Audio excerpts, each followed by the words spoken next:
No exit after midnight. The road appeared out of nowhere. One moment, the car was moving through an empty forest highway. The next, the headlights caught a narrow road cutting sharply to the left. Unmarked, unlit, and wrong. Amir was driving. "Did either of you see that road before?" he asked, slowing the car. In the back seat, Sarah looked up from her phone. "What road?" Bilal, sitting in the passenger seat, leaned forward. "That one. It just appeared." The GPS screen flickered, then went black. The car rolled onto the narrow road before any of them fully realized they had turned. Behind them, the highway was gone. The forest closed in tightly on both sides. Tall trees blocked the sky, their branches twisting like fingers. No moonlight reached the road. "This isn't on the map," Sarah said, her voice low now. Amir tried to laugh. "Relax, probably a shortcut." But his hands were sweating on the steering wheel. After several minutes of driving, they saw something ahead. A building. A single structure stood in the middle of the forest, a roadside rest stop. One flickering light buzzed above the entrance. Bilal frowned. Why would there be a rest stop here? The car stalled. The engine coughed once, then died. Silence swallowed them. Sarah tried her phone. No signal. Amir sighed. "Let's check the building. Maybe there's a phone." They stepped out of the car. The air felt heavy, too still. As they approached the building, the door creaked open on its own. Inside, a dusty counter faced 3 hallways. A large sign hung crooked above it. No exit after midnight. Sarah checked her watch. 12:01 a.m. The lights flickered. Behind the counter sat a notebook. Bilal opened it. Each page listed names, dates, times. The last entry read, Amir, Sarah, Bilal. 12:01 a.m. Sarah's breath caught. "That's not funny." A slow sound echoed through the hallways. Footsteps, heavy, calm, unhurried. A tall figure stepped into the light. He wore a dark coat and a pale, expressionless face. No weapon, no hurry, just inevitability. "Who are you?" Amir demanded. The man tilted his head. "I arrive when people try to leave." Sarah backed away. "Leave where?" The man's eyes met hers. "Their end." The lights went out. Emergency lights glowed red. The man vanished. Then the building shifted. Hallways stretched longer. Doors appeared where walls had been. Bilal ran left. "Amir! Sarah!" His voice echoed. He burst through a door and found himself standing back at the counter. The notebook was open again. A new line appeared. Bilal, 12:07 a.m. Behind him, footsteps. Bilal ran. He reached the car outside. The engine started. Hope exploded in his chest. As he looked in the rearview mirror, the man sat calmly in the back seat. Bilal screamed.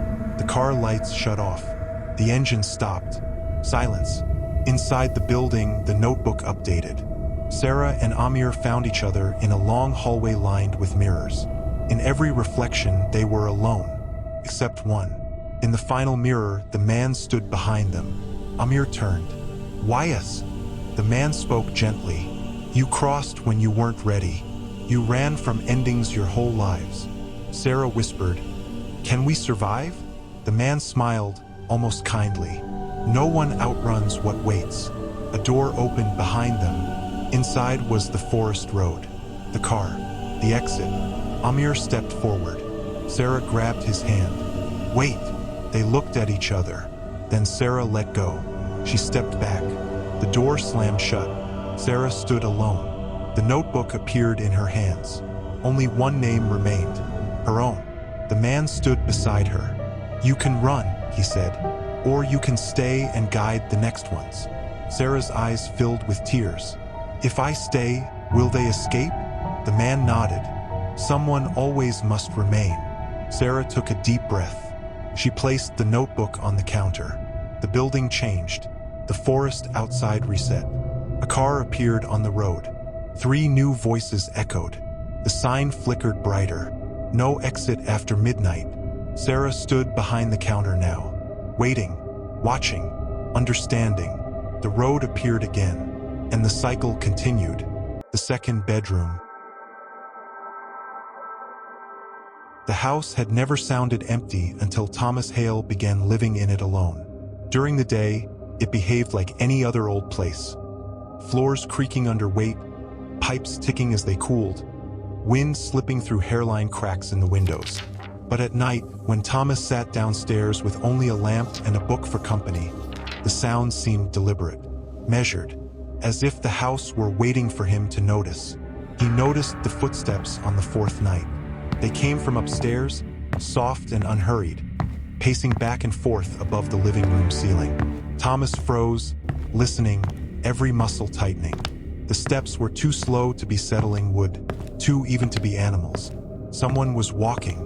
He held his breath. The footsteps stopped. Thomas waited a full minute before standing. He told himself it was nothing. An echo, the house adjusting, his nerves stretched thin by solitude. He'd inherited the place only 3 weeks earlier, after his aunt's sudden death, and grief did strange things to perception. Still, he locked the bedroom door before sleeping. The next night, the footsteps returned. This time they were closer, crossing the upstairs hallway, pausing, turning back. Thomas stood at the bottom of the stairs, staring up into darkness. The upstairs had 2 bedrooms. One was his old childhood room, now stripped bare and locked by habit. The other, the second bedroom, had been sealed for as long as he could remember. His aunt had never allowed anyone inside. "Storage," she'd said once, too quickly. "Nothing important." The door at the top of the stairs remained closed now, its surface pale in the dim glow of the hallway nightlight. Thomas waited for it to open. Didn't. On the third night, the footsteps were accompanied by something else. A drawer sliding open. Thomas jerked upright on the couch, heart racing. The sound came clearly from above, wood against wood, followed by the soft thud of something being set down. Someone was moving furniture. He took the stairs slowly, one step at a time, the old wood groaning beneath his weight. Halfway up, the noise stopped again, as if whoever or whatever was upstairs had heard him. "Hello," Thomas called. His voice sounded wrong in the house, smaller than it should have been. No answer. At the top of the stairs, the hallway stretched ahead of him. His bedroom door stood closed on the left. At the end of the hall, the second bedroom waited. The door was still sealed. A strip of yellow tape crossed the frame, brittle with age. The knob was dusty, untouched. Thomas stared at it, confusion creeping in. If no one could open that door, then, behind him, the floor creaked. Thomas spun around. The hallway was empty. He backed away, returned downstairs, and spent the rest of the night with every light on. The evidence began appearing subtly after that. A mug in the sink he hadn't used. A chair pulled out slightly from the dining table. The television volume turned down, not off, when he was certain he'd shut it. He checked the locks obsessively. Windows, doors, the attic hatch. Everything was secure. On the 7th night, he woke to the sound of breathing. Came from upstairs. Slow, steady, close. Thomas lay rigid in bed, staring at the ceiling, listening to the rise and fall of lungs that were not his own. When the breathing stopped, he counted to 100 before moving. In the morning, he found footprints in the dust along the upstairs hallway. Bare feet. They stopped at the door to the second bedroom. That was when Thomas decided to open it. The tape peeled away with a dry, tearing sound. Dust puffed into the air as he turned the knob. The lock gave easily, as if it had never been secured at all. The door swung inward. The room was not empty. It was lived in. A neatly made bed sat against the far wall, sheets worn soft with use. A small lamp glowed faintly on the nightstand, plugged into a socket Thomas didn't remember installing. Books lined a shelf, dog-eared, familiar titles. Clothes hung in the closet. Shoes rested by the door.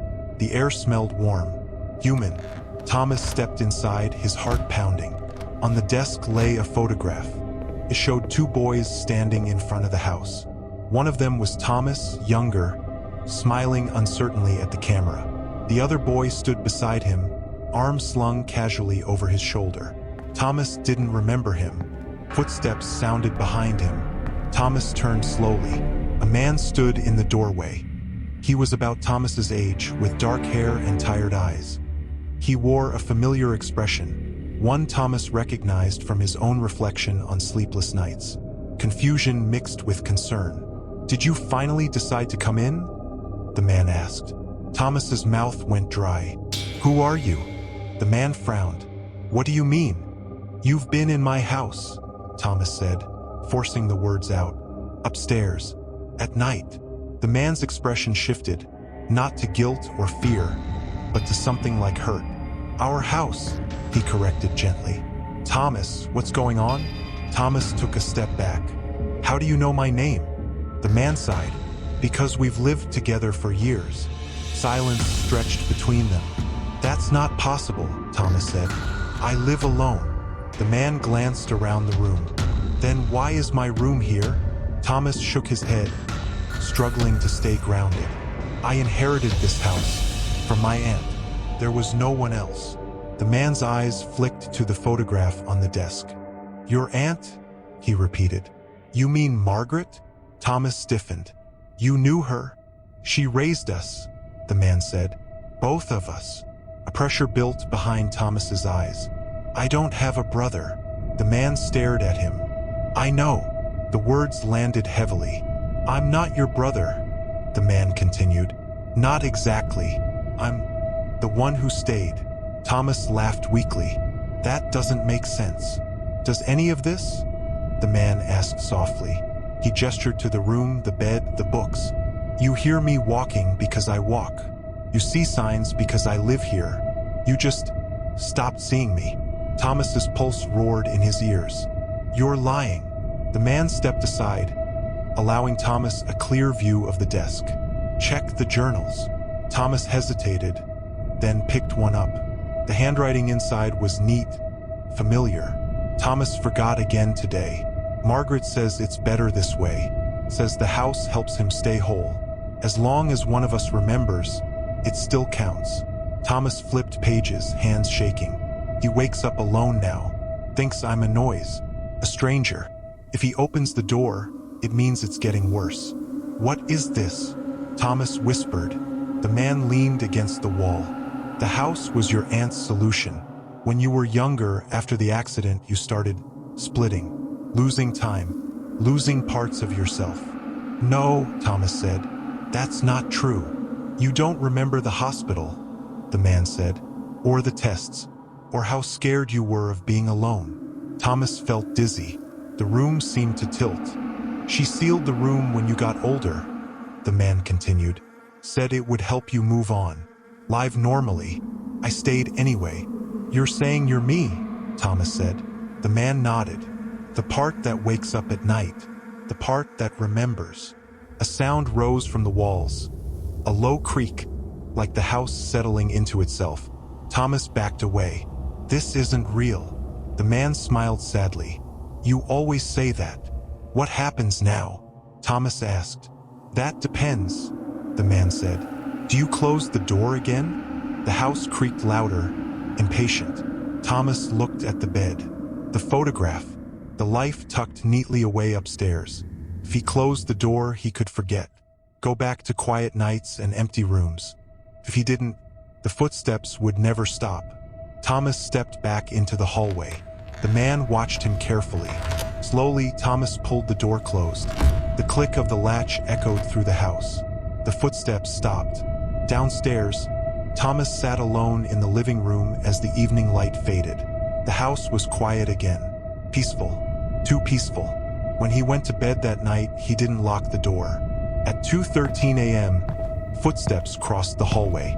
This time, Thomas didn't wake. And upstairs, in the second bedroom, the man listened, wondering how many nights it would take before Thomas remembered him again.